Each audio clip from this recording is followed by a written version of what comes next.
Hello, everyone. Welcome to Unpacking Pakistan, a podcast about the culture, politics, and economy of Pakistan, hosted by the Mushtaq Ahmad Gurmani School of Humanities and Social Sciences at LUMS. I'm Anika Wattu, and I'm your host for this episode. I'm a teaching fellow at LUMS. And today, I'm so excited to have a conversation with our guest. And it's really an honor for me to introduce her, Dr. Asma Faiz. Dr. Asma Faiz is Associate Professor of Political Science at LUMS. Her research focuses on ethnic nationalism, populism, ethnic parties, and federalism. She's the author of the book In Search of Lost Glory, Sindhi Nationalism in Pakistan, and has won various fellowships, including the Fulbright Fellowship and the Campus France Fellowship. This year, she's been awarded the prestigious Charles Wallace Fellowship for Pakistan 2025. Dr. Asma, thank you so much for being here. I've been so excited to do this. Thank you so much for taking out the time. The feeling is mutual. Thank you very much for inviting me, and also what an honor to do it for our school, which is like a home for us, and to talk about politics, which is my passion. Absolutely, absolutely. So our topic today is, a global event that everyone has their eyes on, the American election. We know it's been a very interesting past few weeks on the campaign trail since President Biden dropped out of the race and Kamala Harris entered the race. The whole race has changed. Everyone is watching this election, and we know it's going to impact everything. It's going to impact most obviously, the Israel-Palestine war. It's going to impact emerging markets. It's going to impact the climate and the environment. Now, I want to ask you first, when you look at the election, what are some of the key issues that are at play when voters decide the candidate that they are going to vote for in this election? Yes, you're certainly right that even though while here we are sitting in Lahore, in a very smoggy Lahore, but what happens in that presidential race in the US is going to have global ramifications, regional ramifications, and of course domestic consequences. It's one of the most important elections, and that happens every few years. This is a very unique election. This is a very unique election because we have only the second time in the US history that we have a woman who has made it this far. And like Hillary Clinton in 2016, this is a very close election. Kamala Harris is almost there. This is also unique because you never have a presidential election who formally entered the arena midway. It was almost summer, and when there had been so many complaints about Joe Biden, his physical ability, his cognitive ability, etc., that the Democratic Party in emergency had to take a decision. There was no time to do the primaries again, so they couldn't go back to the Democratic voter to re-ask this question as to who is the best Democratic presidential candidate. So she came in at the last moment. Her ethnic heritage is very interesting. She has Indian origin, she has African American origins, etc. The candidate, and of course, there is Donald Trump, who has been the object of interest globally. He was the president in 2016, that very famous insurrection-like attack at Capitol Hill in January 2020, and so in that sense, in 21. So in that sense, and he will be, if he wins, he will be the oldest president to enter the White House. So again, the candidates and their profiles are very interesting. Then the election itself is very interesting. It comes at a very sort of a critical juncture. I know in Pakistan every day is a critical day. Every Pakistani government likes to justify a policy decision by calling it's because we are passing through very critical times. But globally, you see, we actually have two very active running conflicts going on. And we can talk about the foreign policy later on also. But it's a very turbulent time in so many ways. Now, when you look at the American electorate, and no matter how many wars are waging, the presidents usually win if they're able to convince the voters on domestic issues. So it's ultimately the domestic issues. And there are a number of issues which are very important for the American voter in these elections. There is the state of the economy. Inflation was very high during the Biden presidency period, and Donald Trump has been running away with this, that Biden was basically single-handedly wrecked the American economy. One also has to realize that it's never a one-day event where you see a kind of a decline. So the decline had started during the Trump presidency because you also had essentially the after effects of COVID-19 pandemic, which had serious impact for the economy. So joblessness joblessness rate, unemployment went very high, inflation went very high.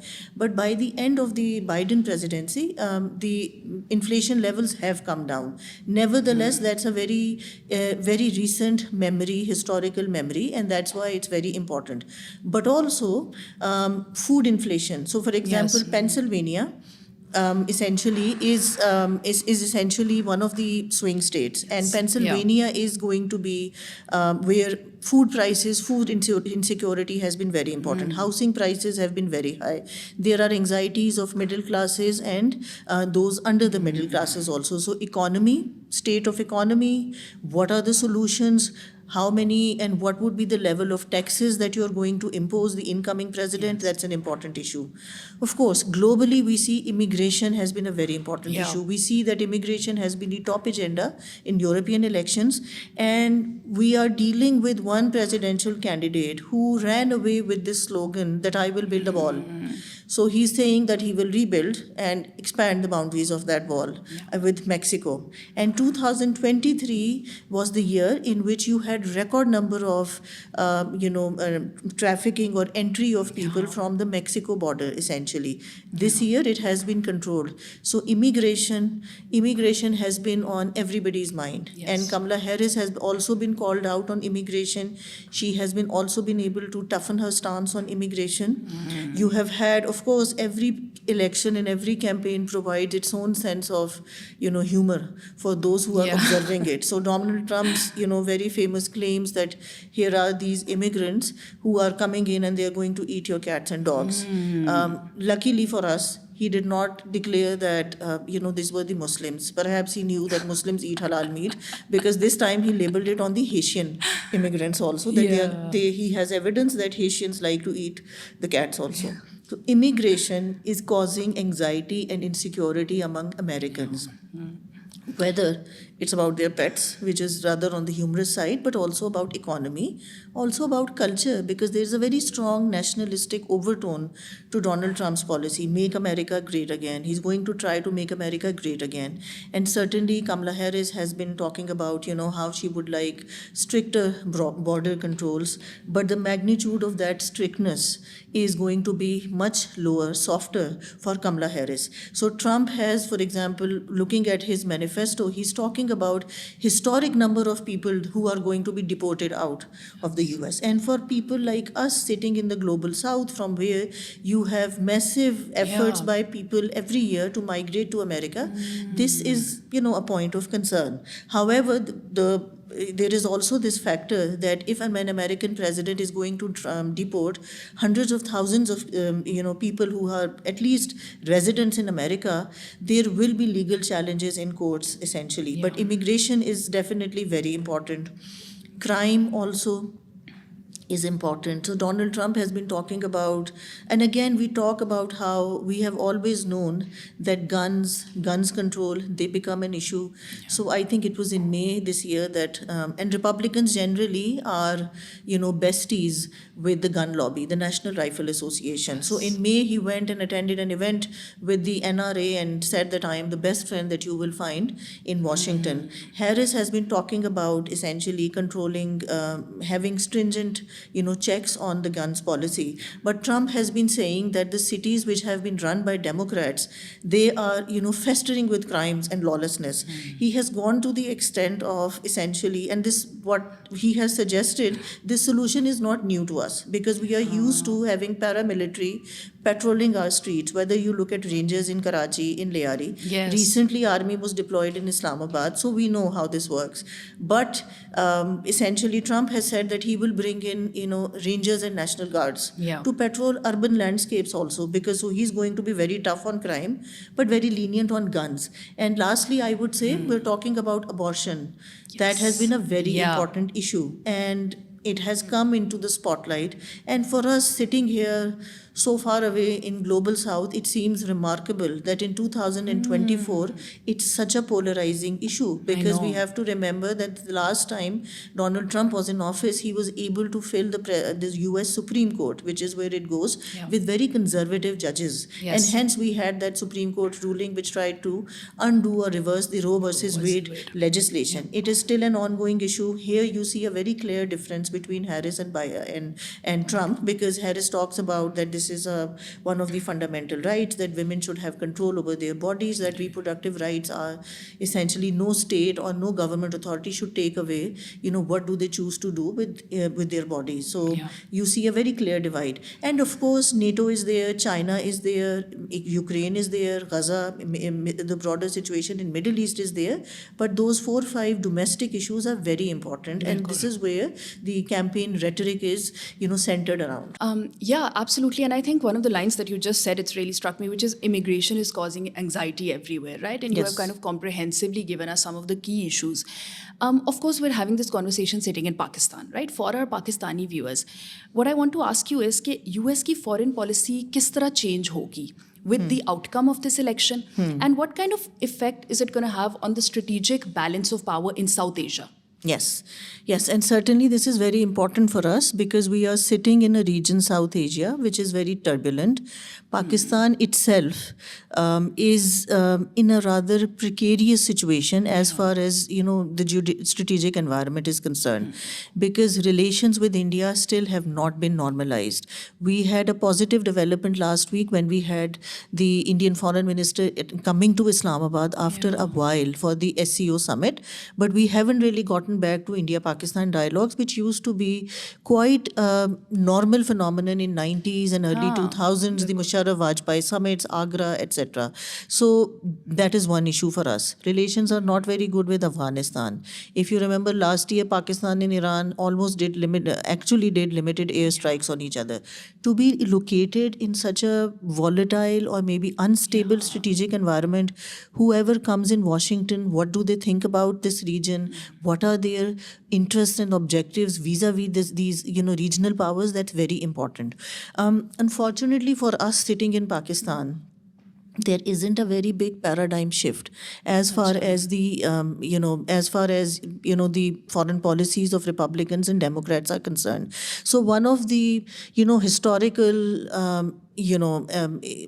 one of the historical anecdotes, let's just say, or is essentially that Republicans, when they come in the White House, they tend to be more lenient vis-a-vis the Democrats also.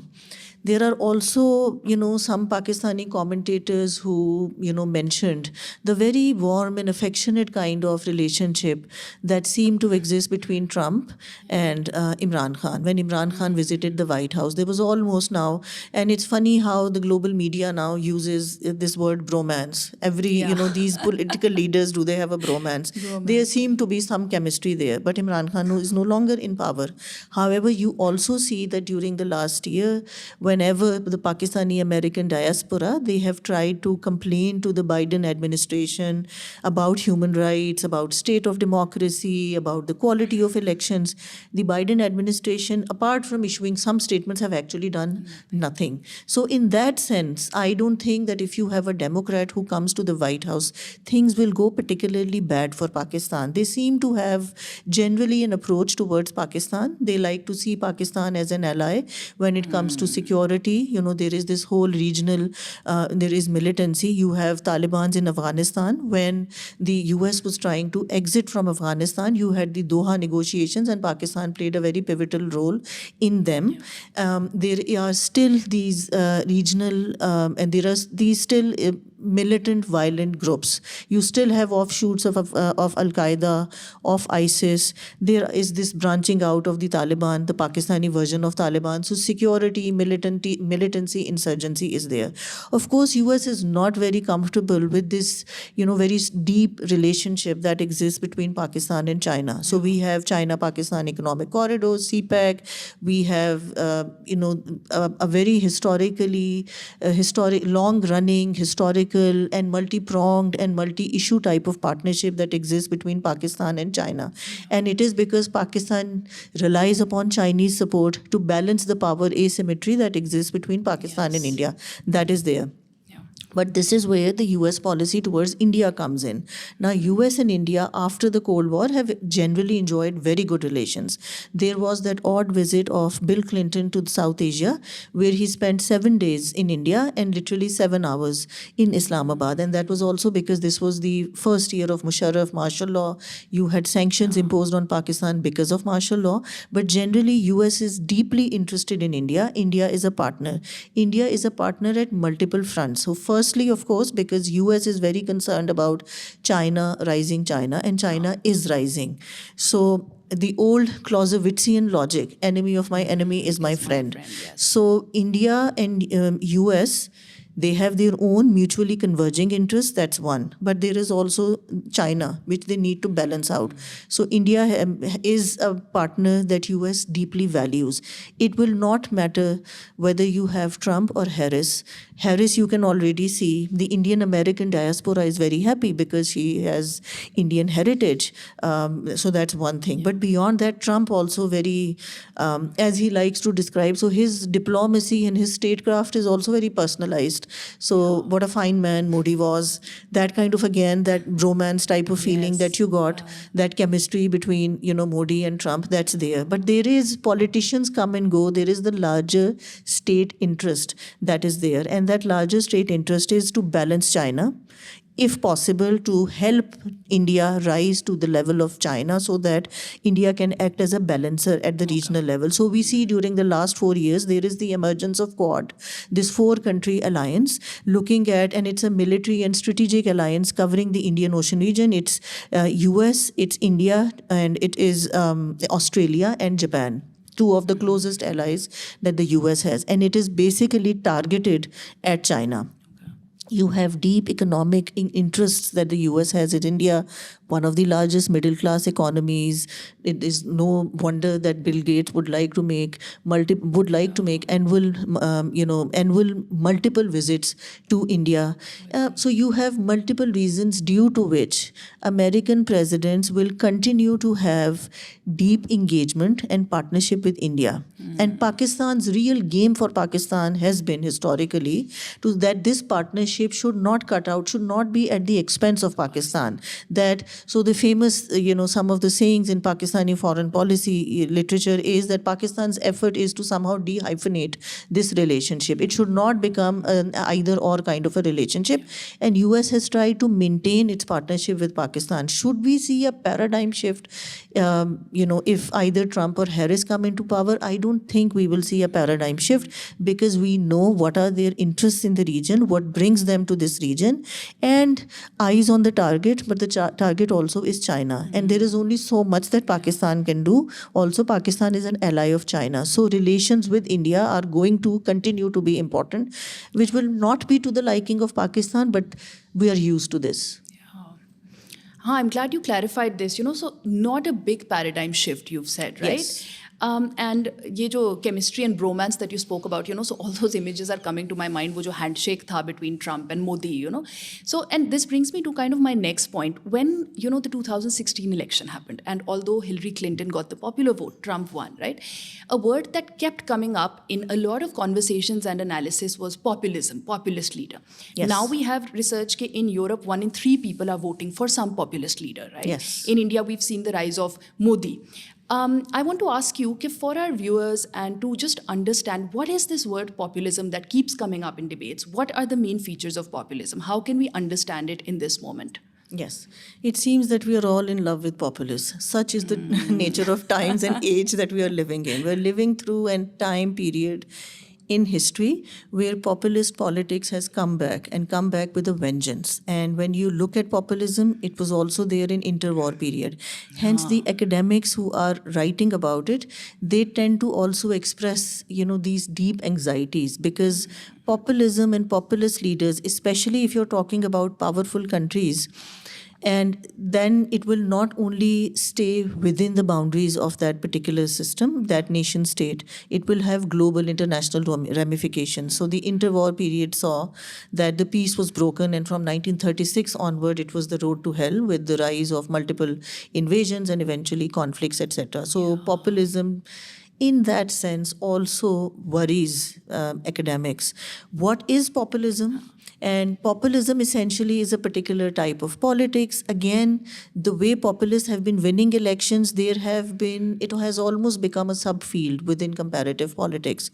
Essentially, it is a particular brand of politics which signifies certain kinds of features. So there is a very prominent Manician discourse.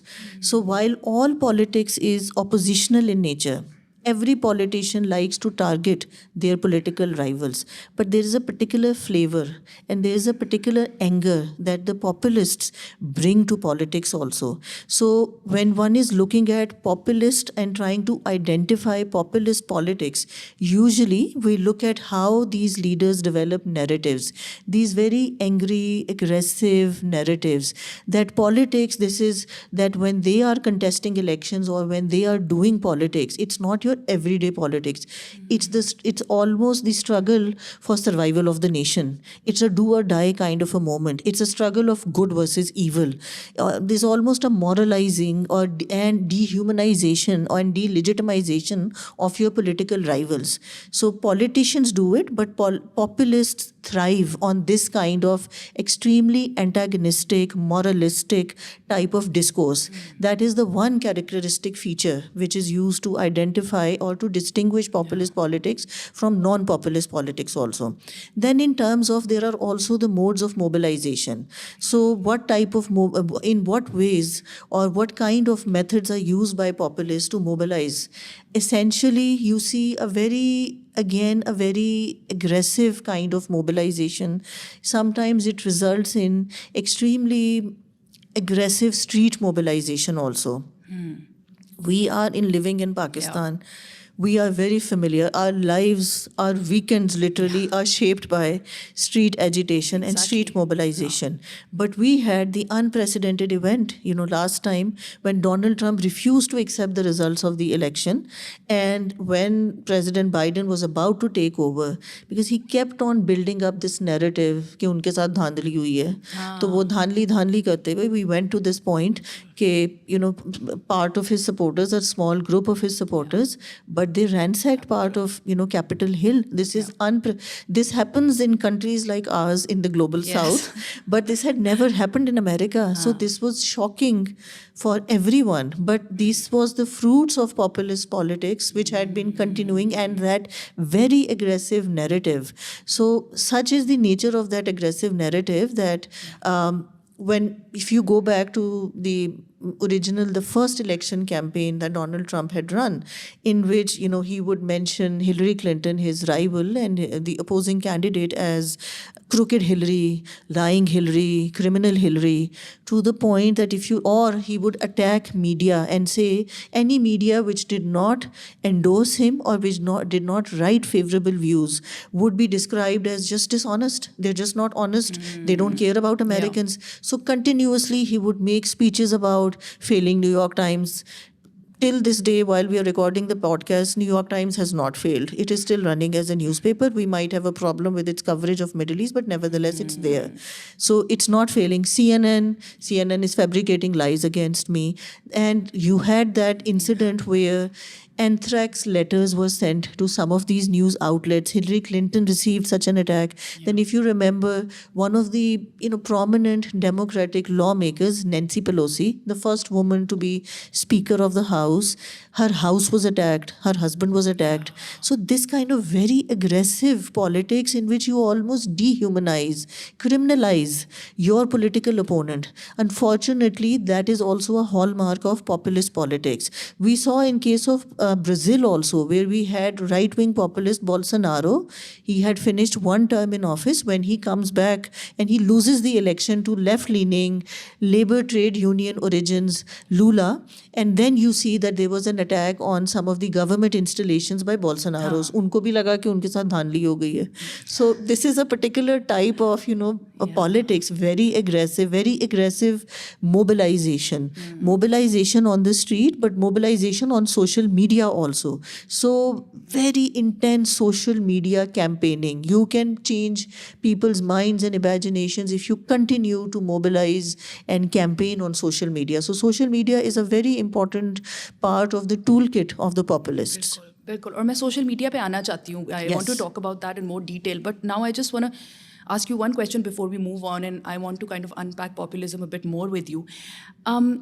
Can we draw some comparisons between what's happening in the US and what's happening in Pakistan Yes. politically?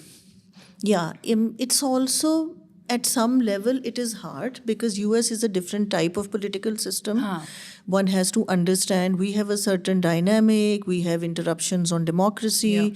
US has its own skeletons in the closet because the African American population, so the blacks, African Americans not being able to allowed to vote for the longest time, the Civil War, etc. Nevertheless, while I would say the similarity is that both countries seem to be passing through a kind of a populist moment in some sense. In case of Pakistan, our elections definitely had a populist wave which surged here in the February 2024 elections. Donald Trump has been very popular. Until you had Biden in the race, Trump had actually very clear numerical advantage till then. But then Kamala Harris came in. She brought this new energy, new vision, and reinvigorated the Democrats, or partly has been able to appeal to the undecided voters also. So populism and support for populist politics, I would say that is one thing which is common. However, what we see in case of Pakistan, because we have, very unfortunately, we're passing through a period of instability. We are passing through a kind of a political conflict because we have clash between institutions. So we have just seen, we have had Parliament versus judiciary. And it seems right now that Parliament has been able to score a goal against the judiciary. But now there are all of these lawyers' bodies essentially who are saying that the judiciary's wings have been clipped and this is not going to be okay, and there is going to be street mobilization. Volume 2, Season 2 of Lawyers' Movement. We need to see how this plays out in the coming weeks, for instance. We have clashes within institutions also. Opposition and government not being able to talk to each other. We have, crises within judiciary. Judges writing open letters to each other rather than going into their chambers and sitting down and talking down their differences. They issue these, public judgments and basically addressing the public gallery, which is very unusual and which is not how it's supposed to be, unfortunately. So we have massive polarization in Pakistan at various levels. We have polarizations within the US, but that system is far more functional. This kind of clash between institutions, we don't see that level or magnitude of clash of institutions. In case of Pakistan, elections which are supposed to be a solution to political crisis, which is supposed to bring stability. We are suffering from a massive deficit, absence of stability. Pakistan continues to linger on. Government is trying to acquire and to gain legitimacy, but they have a deficit in terms of legitimacy in the larger public. We usually do not see that in case of America. We have to see how this very closely contested election plays out. But once election has taken place, government has come into existence, then they go about with their business. And while Donald Trump was continuously complaining that the election was rigged, that he had been robbed of a victory, it did not affect the business of government. The Biden-Harris government was considered and accepted and considered to be legitimate by the wider public. Institutions are functioning. The whole American system is based on the Madisonian principle of separation of powers and a system of checks and balances. Of course, you occasionally get paralysis when you have a Congress, when White House is dominated by a politician from one party and Congress is dominated by politicians from the other party. That's the usual thing, but it never reaches to the kind of, unfortunately, paralysis and breakdown, or maybe not breakdown, but the kind of conflict that we see between the institutions in case of Pakistan. So I would also say that despite polarization, despite populism being a very alive and a very real thing in American politics, and despite Donald Trump, who knows, in 10 days' time he might get elected as president, but at the same time, that system is still far more functional unless it has conflict resolution mechanisms. Our conflict resolution mechanisms are very weak because they seem to be unable to handle the conflict right now. Okay, that's very helpful, I think. And I'm learning so much from this. So I just want to kind of summarize. So you said there's a particular flavor of populism, which is Yes. different from old political practices. And you also talked about modes of mobilization and dehumanizing and criminalizing political opponents, right? So another aspect that really fascinates me, I kind of wanted to ask you about that. जब 1992 का election हुआ and Bill Clinton won Yes. the election, famously one of his advisors said in an interview, Jim Carville said, someone asked him, like, jab end pe election hota hai, what is the main factor that will affect this election? And he said, it's the economy, stupid. Yes. Right? So, and especially when we look at the wave of populist politics around the world, economy, people's economic choices, their lives, that is at the heart of the debate. Yes. So how does, when people go to the ballot on 5th of November, how does that factor sort of play into their choice of who they're going to elect? Yes, so definitely, you're absolutely right. And even if it was a non-populist, because you talked about that election, George Bush Sr. versus Bill Clinton's first election, it's the economy, stupid.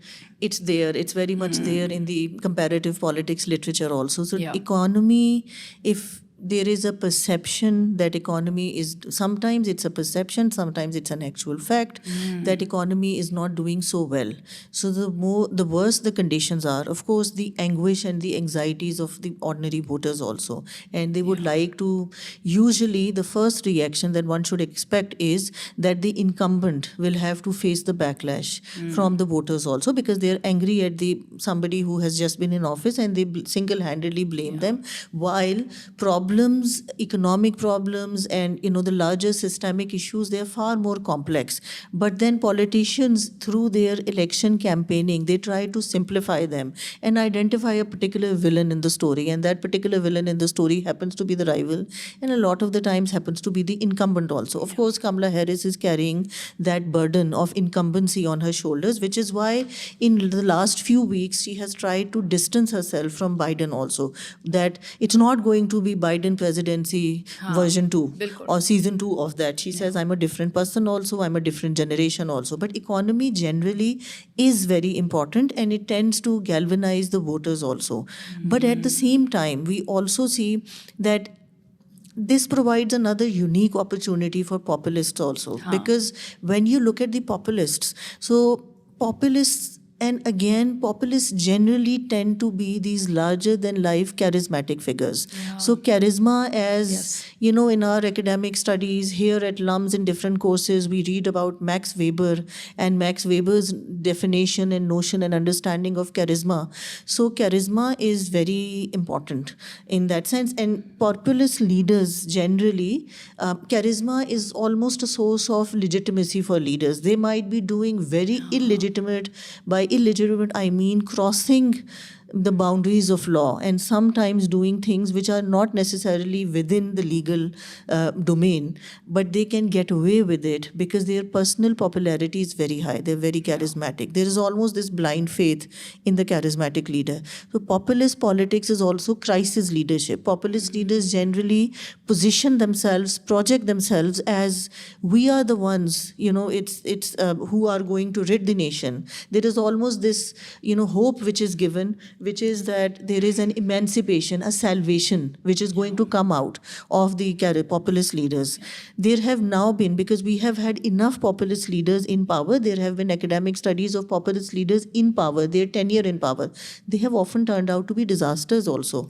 But public buys that argument. So if you have economic crisis and if you have a populist leader, and it's funny because politics is ultimately about, you come up, you brand yourself in such a way, you develop those slogans which are very easy for an ordinary voter to understand. So one of the key slogans of Donald Trump's campaign is "Make America Affordable Again." Exactly. And you can see how it can resonate with people. And building on this, like exactly these slogans and how they circulate. Yes. पहले भी आपने social media की बात की, right? And in 2016 election, we now know कि पूरा जो Cambridge Analytica scandal हुआ. Yes. So millions of Facebook profiles were used for voter profiling, and that had an impact on the outcome of the election, right? So when we turn to social media, what kind of role is social media playing in this rise of populist politics, not just in the US, but also globally? Social media has become tremendously important. So one of the leading political scientists based at Harvard, Pippa Norris, and Pippa Norris has talked about how you have three different generations of campaignings and elections also. The postmodern elections that she talks about, which are essentially, which bring in the role of technology. Technology has become very important, and when we're looking at technology, we're especially looking at the use of social media. Television for 40 years, 50 years was very important. The first ever televised presidential debate was between Nixon and Kennedy, and they were neck to neck. And there was no deciding factor. But when you looked at Nixon and his complete lack of charm and his inability to look relatable versus Kennedy, scion of this wonderful family, this blue-eyed boy had served in the Second World War, tremendous appeal that he had. Of course, that presidential debate kind of swung the election in his favor. So technology in different ways is playing a role. With the onset of the social media age, WhatsApp age, it has become very, very important because political parties, and the trick of the trade is essentially that you have to, whoever is going to master the social media will be able to do very well in the elections. We saw in case of Pakistan, nobody does it better in Pakistan than PTI. And PTI was very successfully able to use mobile networks, WhatsApp messages, YouTube blogs, social media platforms, essentially to get the message out, to get the campaigning done, to build a narrative of resistance, of standing up to the oppression, etc. We see Donald Trump has very successfully used social media. When he did it in 2016, for instance, so while we had the Cambridge Analytica scandal also, but Donald Trump's media team was able to come up with very simplified kinds of messages again. So one of the books that came out covering the American elections was because Trump's message was Make America Great Again. So the book is essentially an analysis of Trump's social media campaign, Make America Meme Again, where he looked at the memes that Donald Trump campaign was able to use. And now we see, for instance, Elon Musk. Nobody else but Elon Musk publicly sitting and doing an interview. It wasn't even an interview. It wasn't even like a conversation that we are having. It was just two friends sitting and talking about things. And Elon Musk has been openly very, very, very generously has been on Donald Trump's side. And social media campaigning has become very, very important to the extent that one wonders that the old style traditional politics, street politics, corner meetings, reaching out to the voters, etc. Is that more important, or has that been completely eclipsed? Has that become redundant? I would think that hasn't become redundant. But in Europe, in America, in India, in Pakistan, we have so much example now that technology and social media is turning out to be a kind of a game changer in winning elections in that sense. And we will continue to see with the onset of, we have now all entered the age of artificial intelligence. That was used, by the way, by PTI in Pakistan's elections also, when you had that AI generated message that was from the leader Imran Khan given to the public. So we will continue to see more and more role of technology and role of social media in wider politics, inside during the election campaigns, but beyond election campaigns also. Absolutely, and it's hilarious. I mean, Make America Meme Again, and it's making me think of all the Kamala Harris memes, when she came, they helped her so much in just, bringing her into the spotlight. Exactly. I want to turn now, obviously, to the most kind of, urgent and grave issue in the world right now, which is, as of October 2016, over 42,000 people have been killed in Gaza. We know that the war has now spread to Lebanon, and we know this is the most extensive genocide in recent history, right? Yes. How do you think, do the outcomes of the US election, will they significantly impact the way the Middle East crisis unravels and the way this conflict goes on and whether it is resolved? My heart would like to think that there is going to be some kind of change in this with presidential elections, because one is sick and tired of this open bloodbath. One turns on TV and here is, killing going on right in front of you. And you feel so helpless that I'm witness to these awful crimes and I can't do anything about it. At the same time, rationally thinking as a researcher, I don't think that there is going to be a significant shift as far as broader Middle East is concerned as far as Israel-Palestine issue is concerned. However, there are, and that is one of the reasons that the Muslim American community, the Arab American community, they're very disillusioned. This is one of those elections where they feel that their hands are tied. They don't have a choice in this election, because who do they vote for? Donald Trump, who seems to have a personal rapport with Netanyahu. When he assumed office, usually American presidents, because the transatlantic US-UK relationship has been a cornerstone of both countries' foreign policy since the end of the Second World War. But his first visits were to the Middle East. He went to Saudi Arabia and then he went to Israel. He is the president who took the who said that Israel is right in claiming that the capital is not Tel Aviv but Jerusalem. Yes. Jerusalem cannot be the capital of Israel, because as per multiple UN resolutions, Jerusalem is supposed to belong to both the communities. Its status is disputed. Bilkul. And yet, Israel has been claiming Jerusalem as its undisputed capital. Netanyahu was able to, he got a seal of approval from Trump. He seems to have a very personal rapport with Trump. So with Trump coming into office, I don't think there is much that Palestinians or the Arabs generally can expect. Maybe this kind of blank check which has been given to Israel, this will continue, most likely. On the other hand, Democrats, what is one supposed to think about them? After all, it is the Democrats who have been in office. It is Kamala Harris as VP in the White House, which have completely looked the other way while the genocide is taking place. But then we had the odd event when the primaries were taking place essentially and early on. So in states like Michigan, for example, where you have perhaps, I think, the largest Arab American concentration, which is a significant chunk of population in Michigan, and unfortunately for the presidential candidates, and Michigan is one of the swing states also. So where the voters express their complete disenchantment with both of the candidates also. So now Kamala Harris, the race is so tight and she wants to secure the Arab votes also. So she has been talking about essentially a two-state solution. Everyone has forgotten two-state solution. If Palestinians are going to survive, only then they're going to have a state. It looks like, with the way and the speed with which genocide is continuing, that there is not going to be nothing left for Palestinians. But suddenly Harris is talking about, yes, two-state solution is the ultimate promised land for stability in the Middle East. How will we get there?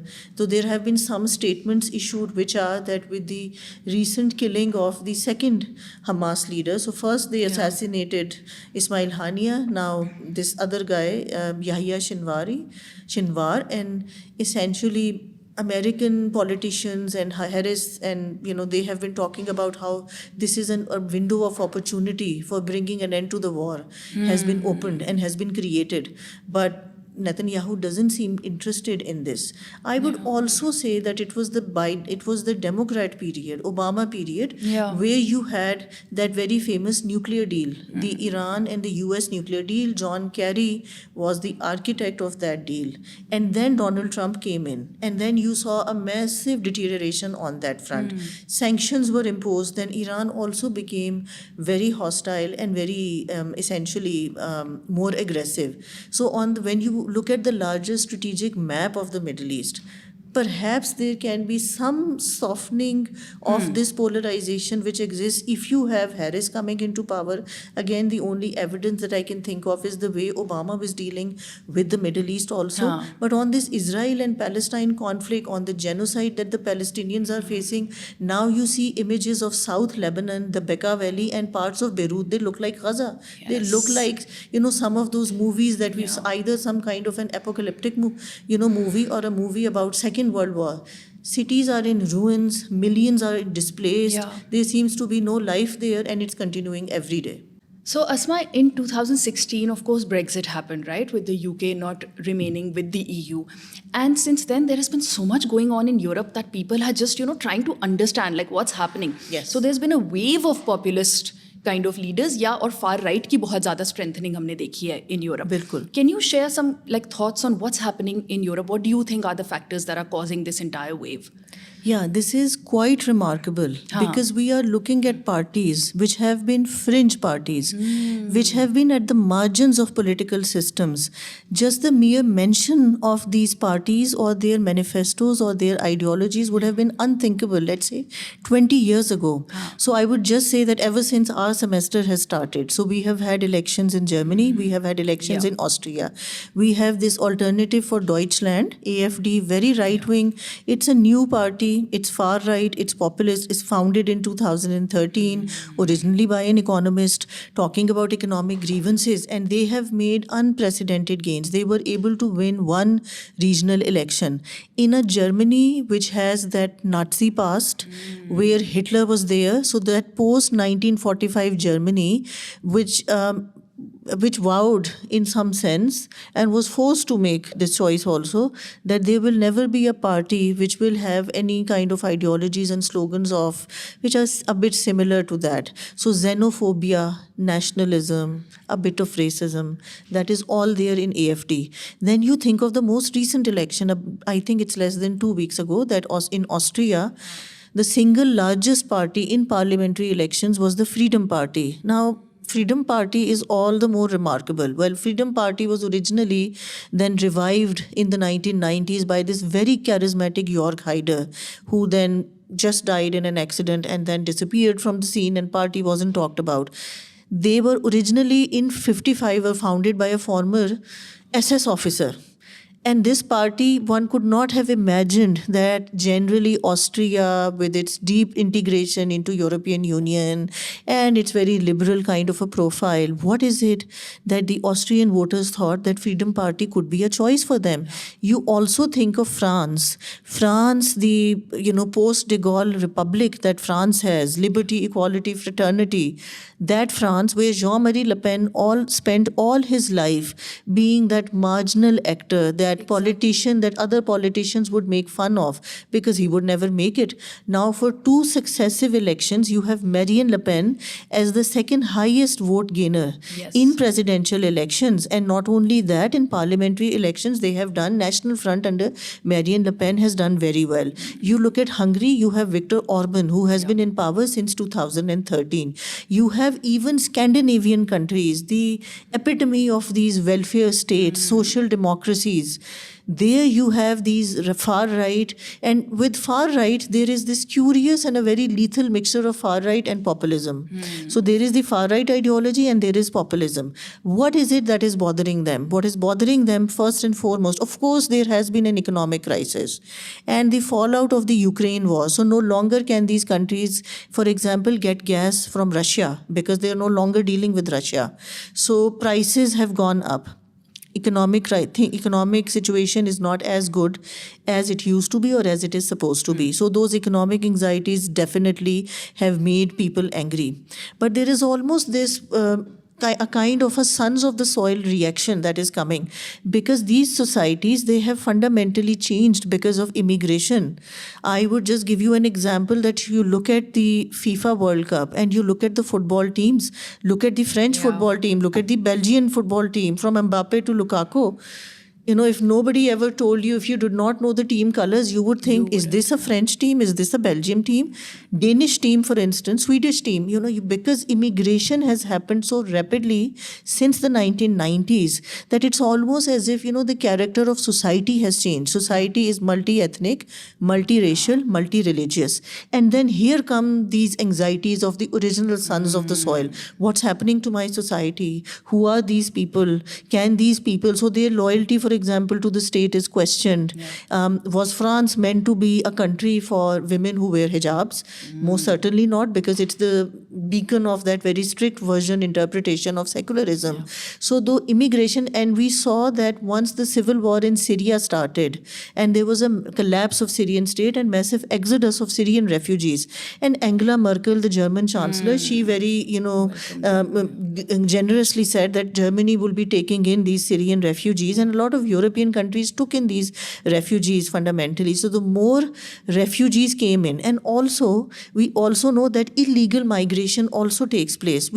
Every few weeks we hear about instances off the coast of Canary Island, somewhere close to Dover. on the shores of Italy and Greece and Turkey, boats are capsizing, drowning. They were full of these people who were desperate for a better life and who decided to migrate to Europe. And since legally it was not possible for them, so they put their life essentially, in danger and tried to enter these countries just with the hope that life can be better for them. And the boats sink because those boats are not safe and they're overcrowded with these humans. But the backlash that is coming from far right, these messages are gaining resonance, that why should we be paying for the welfare of these people if their states cannot take care of them? Why should a German citizen pay higher taxes because the state has to provide welfare to these people? So this kind of very nationalistic and right-wing and almost xenophobic kind of sentiment is gaining ground. And lastly, I would say that because everybody seems to be very high on sovereignty, that is also the case here. Yes. In this global interdependent world, there is only so much sovereignty that a country is going to have, because we are all very deeply integrated into this post-1945 international system. So unless and until a country wants to make a choice that we will completely opt out, like North Korea, for example, but even North Korea has allies like China, you can't make that choice. In case of European Union, the EU project, which was unprecedented, because here was Europe, which was fighting for centuries. After 1945, starting from coal and steel community, coming towards one single currency, to now borderless community. You have one European flag, you have one currency, you have one economy. All of these far-right populist leaders are saying that our national sovereignty has been taken away by this EU project. So we saw that in this summer, in May and June, we had elections for European parliaments, above the parliamentary elections of these individual nation states, and where these national parties contest. And far-right parties did very well in those elections. And the message is, we do not want these bureaucrats and technocrats sitting in Brussels to decide what would be the tax rate at the local level, what kind of agriculture subsidy will be given. So there is this backlash that Brussels is curtailing our sovereignty and we must take back our sovereignty. So these politicians also tend to be very Eurosceptic. And skeptic to the extent that maybe we shouldn't have European Union. And if you combine all of these factors, then you understand and you can decode in some sense why these right-wing, far-right populist parties are making unprecedented gains in Europe.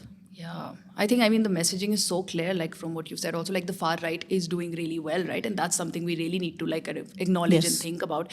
And I think you connected so many different strands, like in your answer, I think it makes so much more sense. So the lethal mixture of far right and populism, which you talked about, right? And the economic anxieties, and then that merging with this nationalist desire, this is our land, we own this land, this is our country.